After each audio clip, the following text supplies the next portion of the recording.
রামায়ণ কোনো দেবতার গল্প নয়। স্যার, এক্ষেত্রে আপনি মর্যাদা বলতে কি বোঝাতে চাইছেন? মর্যাদা বলতে পুরুষাকার। শ্রী রামচন্দ্রের মতো পুরুষাকার আমরা কিন্তু আর অন্য কারোর মধ্যে পাই না।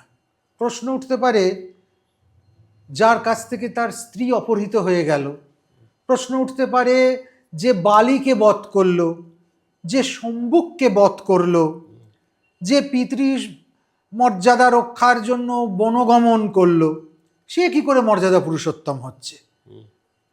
কিন্তু এখানে মর্যাদা মানে ঠিক এই বিক্ষিপ্ত ঘটনাগুলো নয়। এখানে মর্যাদা বলতে আত্মপ্রতিষ্ঠা, নিজেকে জানা, নিজেকে চেনা। বাল্মীকি কিন্তু কোনো দেবতার কাহিনী লিখতে বসেননি, এবং রামায়ণ কোনো দেবতার গল্প নয়। যদিও আমরা মনে করি যে বিষ্ণুর অবতার শ্রীরামচন্দ্র, এবং বাল্মীকি রামায়ণের মধ্যে কোথাও কোথাও রামচন্দ্রের সেই বিষ্ণু যোগাযোগ বা বিষ্ণুত্ব প্রকাশিত হয়েছে, কিন্তু সবচেয়ে বড় হয়ে উঠেছে সেটা একটি শব্দ বাল্মীকি এক জায়গায় ব্যবহার করছেন।